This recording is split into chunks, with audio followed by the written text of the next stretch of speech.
10 rason kung bakit hindi ka na-hire bilang isang virtual assistant. Sige lang, gawin nyo lang yung mga yan para hindi ka talaga matanggap. Dati yun, di na ngayon. Okay. Yabang mo naman magsalita. Dati ka rin naman ganyan nung nag-uumpisa ka pa lang. Welcome back to my channel. This is Kuya Rene Boy. For today's video, pag-usapan natin yung mga common mistakes. 10 rason kung bakit hindi nakakapasa ang isang virtual assistant or kung bakit hindi siya nakakaland ng client niya. Make sure to finish this video until end kasi hindi ko lang sasabihin sa inyo yung mga rason kung bakit kayo bumabagsak. Sasabihin ko rin sa inyo yung mga tips para mapataas yung chance ninyo na makapasa. And at the same time, meron tayong pag-giveaway na Coolpo Ignite headset mamaya with noise cancelling feature na magagamit ninyo sa work from home job ninyo. Kaya kung bago ka lang dito at gusto mo rin ng mga ganitong uri ng content, don't forget to like this video at i-click yung subscribe button at yung notification bell para updated ka pa sa mga paparating kong videos. Bago ko ito umpisahan, shoutout sa nanalo ng 500 Gcash na nakaraang video ko. Kung gusto mo rin manalo, comment sa baba kung gaano ka pogi si Kuya Rene Boy. Without further ado, let's get started. Thank you for calling customer service.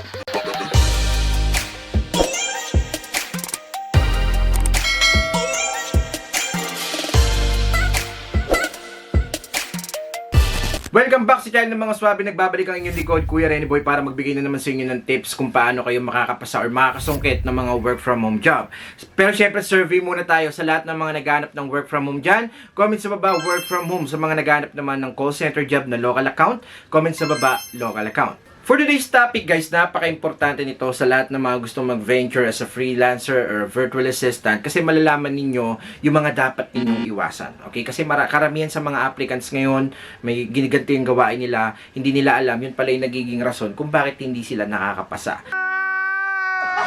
Okay, hindi ko na ito patatagalin. Reason number 1 tayo guys, not following instruction. Okay, kapag ikaw po ay isang applicant bilang isang virtual assistant, dapat professional tayo. Dapat marunong tayong mag-follow ng instruction.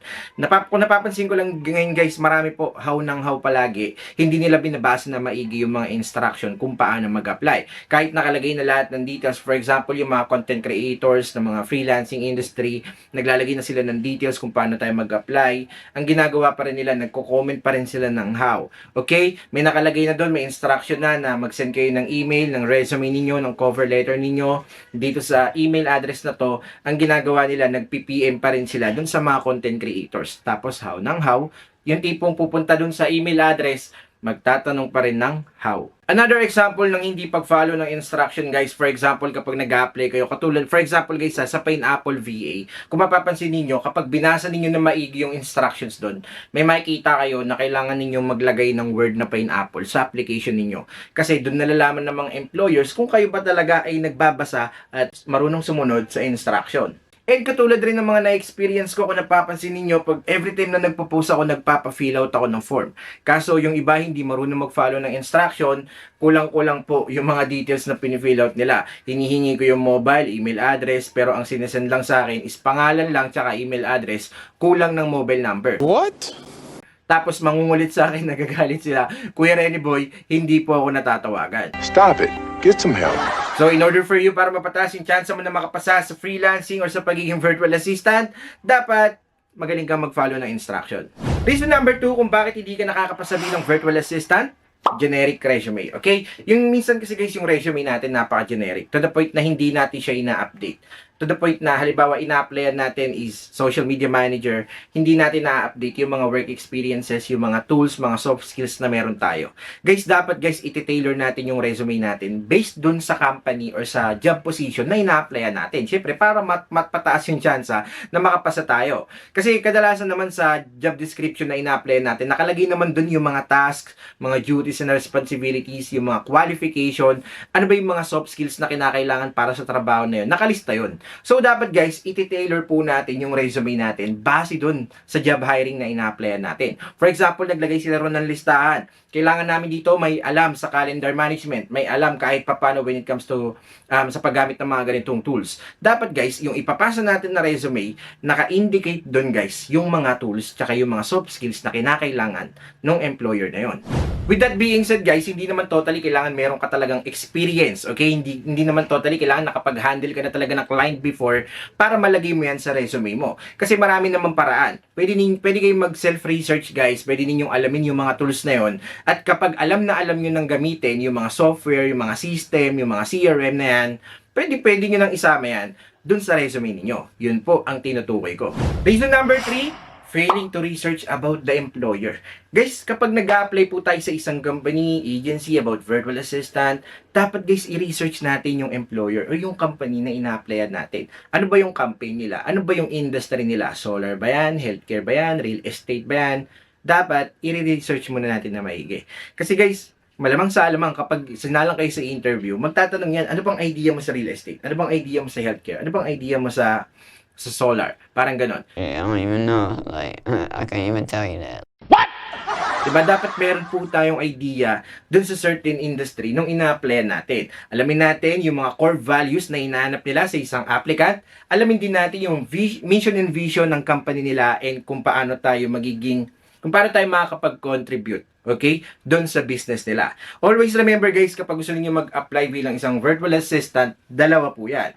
It's either gusto nilang pagaanin yung trabaho nila, and pangalawa, gusto nilang ma-increase yung sales nila. So it's either mag-apply tayo as lead generation specialist, cold caller, gusto nilang tumaas yung benta nila. Kailangan yung trabaho natin makakapag-convert ng sales para sa kanila. Kaya kung ikaw, bigla-bigla ka nalang nag-a-apply, pabugso-bugso ka ng damdamin na hindi mo man lang inaral yung background ng company, hindi mo man lang inalam kung ano ba yung hinahanap nila sa isang applicant, so mahihirapan kang i-explain yung sarili mo. Mahihirapan ka rin ibenta yung sarili mo, bakit ka namin kukunin kung wala ka namang palang alam tungkol sa company namin. So at least ngayon, alam mo na yan, pwede mo na mapataas yung chance mo na makapasa sa pagiging virtual assistant. Reason number 4, over-promising skill. Maraming ganito guys, yung mga nagfe-fake it till you make it, yung akala mo talaga pang executive assistant yung alam na alam nilang gawin. That was easy. Pero ang totoo, basic pa lang yung idea nila. Wala namang problema. Okay, kasi lahat naman talaga nag-uumpisa sa hindi magaling hanggang sa gumaling. Pero guys, ito tatandaan ninyo, wag po tayo magbibigay ng mga over-promising skill sa interview. Kasi kapag kayo ay biglang sinalang yan sa mga technical assessment or pinag-demo kayo bigla at bigla kayo napakamot, ito yung chance talaga na babagsak po kayo sa pag-a-apply. Yung tipong nag-apply ko, sabi mo, Yes, I'm proficient in Excel. biglang gano'n, no? Sabay pinag-demo ka ngayon. Paano mo palalabasin yung formulang ganito? Paano mo palalabasin yung average, sum, mga ganyan-ganyan? Tapos bigla ka nalang napapakamot ulo. Siyempre, yun yung magiging reason guys kung bakit di tayo tatanggapin. Kasi ang feeling nun, ang magiging feeling ng interviewer nun, kumbaga parang insincere ka or at the same time, parang nagpapanggap ka lang. Okay, you're just pretending na marunong ka, pero ang totoo, hindi naman. Which is, ayaw nilang mangyari yun. Ayaw nilang mag-waste ng time sa mga ganitong uri ng applicant. Reason number 5, kung bakit hindi nakakapasa ang isang virtual assistant applicant, lack of communication skills and cultural skills. Lagi ko sinasabi guys na napaka-importante ng communication skills in a way na hindi nyo naman kailangan maging fluent sa English. Ang importante na iintindihan ka and naiintindihan mo yung sinasabi ng kausap mo. Okay? Kasi guys, kapag hindi po okay yung communication skills natin, mababa yung chance na makapasa tayo sa pagiging virtual assistant. Kasi yan po ang pagiging pinakapuhunan natin para maging freelancer tayo or para maging, alam niyo na, maging virtual assistant someday. So kung kayo feeling ninyo hindi pa ganun ka-okay yung English communication skills natin ngayon pa lang, itry nyo nang i-improve yan. No worries guys, meron tayong episode din na libreng app. Pwede po kayo makipag-usap sa iba't ibang foreigners na gusto rin nila ma-improve yung English communication skills nila. I-download nyo lang or punta lang kayo sa website ng episoden.com. And when it comes to cultural skills naman, katulad ng sinabi ko kanina, research about the background of the company. Kailangan guys, alamin natin yung culture ng company na ina-applyan natin. Ano ba yung industry niyan? Ano ba yung tawag dito? Ano bang country yan? Ano bang state yan? Dapat familiar po tayo sa mga culture niyan. And familiar din tayo guys sa mga time zone. Okay, when we say time zone guys, ito po yung oras sa ibang bansa kung i-convert mo sa atin. Okay, for example, meron tayong tinatawag na PST, EST, MST, and CST. Central Standard Time, Pacific, Eastern, tsaka Mountain. So, dapat alam natin yan i-convert into GST or Global Standard Time. Kumbaga, halimbawa, pag sinabing 10 p.m. EST, dapat alam natin kung anong oras yan dito sa Pilipinas. Kung gusto niyo ng mabilisang conversion, guys, pwede nyo bisitahin yung worldtimebuddy.com. Click nyo na lang yung link dyan sa description sa baba. Reason number 6, kung bakit hindi nakakapasa ang virtual assistant, poorly written cover letter. Alam ko marami sa inyo guys marunong nang gumawa ng cover letter, pero hindi lahat marunong gumawa ng effective na cover letter. Kung gusto niyo gawan ko to ng separate video guys, comment lang sa baba ng cover letter. Tuturuan ko kayo kung paano gumawa nung alam niyo yun, yung catchy and at the same time, mapapatawag dito, maniniwala yung client mo or yung ina-applyan mo na may alam ka talaga dun sa position or trabaho na ina-applyan mo. Kasi guys, this will serve as your 30-second pitch para makuha yung attention ng client. And at the same time, mafe-feel niya na alam mo talaga yung trabaho na ina-applyan mo. Dapat guys, naka-personalize yan. And at the same time, dapat nakalagay dyan yung mga skills na kailangan din nila dun sa position na available. And hanggat maaari guys, dapat yung cover letter po natin ay kumpleto po sa details. Pati rin yung call to action kung saan po kayo pwedeng kontakin. Reason number 7, kaya maraming bumabagsak sa pagiging virtual assistant, not understanding the role and the tools nung ina-apply nila. Okay guys, merong mga certain companies or agencies guys na naglalagay naman sa description or sa tawag dito sa mga hiring post nila yung mga tools na kakailanganin para dun sa position. So kapag hindi naman natin naiintindihan talaga yung isang bagay o isang trabaho, wag po tayo agad apply ng apply, wag po tayo agad send ng resume tsaka ng mga ano natin. Okay? Wag po tayong ganun, wag po tayong masyadong aggressive sa pag-apply na kasi masasayang or mapapagod lang tayo. Okay? Mauubos yung energy natin, tapos hindi rin naman nila babasahin, hindi rin naman nila yan titignan. Okay? So, ang best example dito guys, halimbawa, meron tayong idea sa pagiging virtual assistant, pero hindi natin naiintindihan yung trabaho ng executive assistant. Guys, pag sinabing executive assistant, more on executive level na to. Kumbaga, kaharap mo na dito yung mga CEO, yung mga nasa managerial position. Kumbaga, mas mataas din yung expectation nila tungkol sa trabaho. Okay, high level ng calendar management yung kailangan dito. High level ng email management yung kailangan nila dito. So, dapat naiintindihan natin yun. Hindi yung basta-basta lang tayo mag-a-apply. Okay, so dapat iintindihin natin yung maigi yung roles and yung mga tools na gagamitin. Like yung mga Asana, Trello, Slack, Monday.com. Kapag sinama natin yan sa resume natin, dapat siguraduhin natin na naiintindihan natin yung tamang paggamit ng mga yan. Huwag po nating pepekiin yan, okay? Reason number 8 kung bakit hindi ka nakakapasa sa virtual assistant, no portfolio and work samples. Guys, napaka-importante na meron po tayong sample works, okay? Kapag nag-apply tayo as a freelancer or virtual assistant, kasi hinahanap yan mostly ng mga clients ngayon. Actually, dati guys, hindi naman talaga uso yung paggawa ng portfolio. Basta skill ng isang tao, chinecheck nila via interview, ine-evaluate nila through demonstration.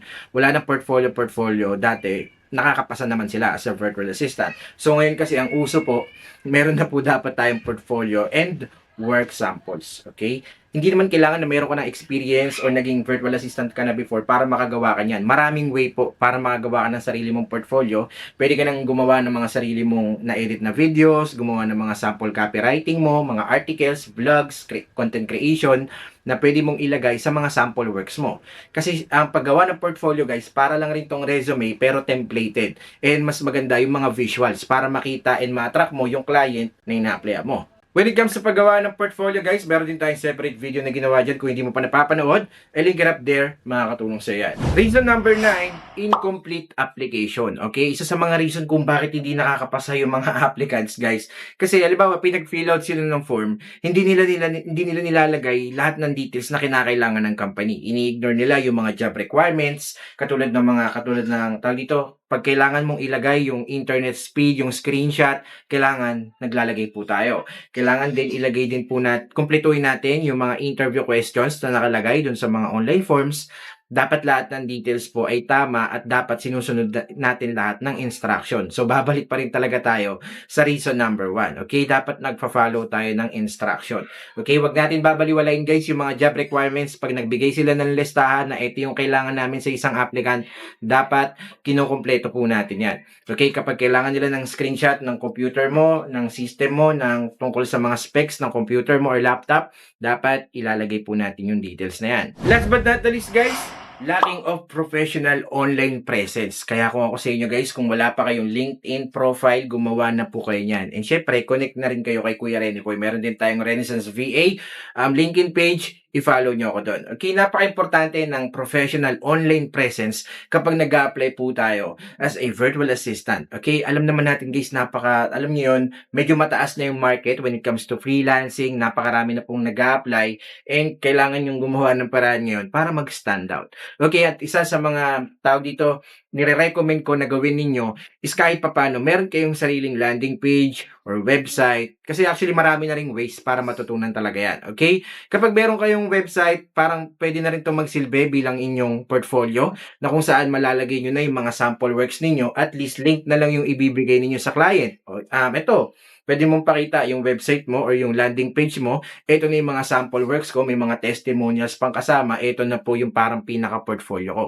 Okay, kasi guys, kapag professional po tayo na nag-a-apply, tataas yung, tawag dito, mataas yung tingin sa atin ng client. Kumbaga, iisipin niya, ay, ito, magaling to, may alam to, marunong to.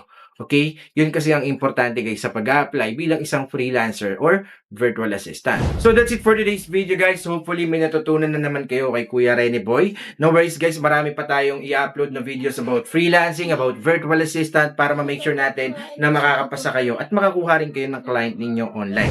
And regarding guys sa pag-giveaway natin na Kupo Ignite headphone na kung saan meron itong AI noise cancelling feature na magagamit ninyo sa pag-work from home, talagang cancel guys yung mga ingay, mga tunog ng electric fan, mga tunog ng aso, tunog ng mga manok. Kahit may farm pa kayo sa bahay guys, hindi maririnig ng kausap ninyo. Napaka-professional ng tunog, kaya talagang recommended ni Kuya Rene Boy. At para manalo po ng pag-giveaway ni Kuya Rene Boy, ang gagawin nyo lang, follow nyo lang ako sa TikTok, sa Facebook, subscribe lang kayo dito sa YouTube channel ko. At kapag tapos nyo na, comment sa baba ng hashtag Kuya Rene Boy and hashtag Coolpo. And if you want to know more about virtual assistant, kung paano mag-start, alam ko marami sa inyo gusto mag-venture sa pagiging freelancer pero hindi nyo alam kung saan mag-uumpisa, meron po tayong VA training. Okay, specialist training guys na for 2 weeks lang, magkakaroon ka na ng certificate and ituturo na po namin lahat. Okay, when it comes to copywriting, social media management, mga 5 golden rules kung paano maging successful VA, lahat ng mga technique na alam namin, ituturo po namin dyan sa online training na yan. At para makasali sa next batch, comment sa baba ng hashtag scholar at i-share po itong video na to. Ilalagay na rin namin yung form dyan sa baba para hindi ka maubusan ng slot sa susunod na batch. Shoutout sa lahat ng mga nagpapashoutout dyan. God bless us all.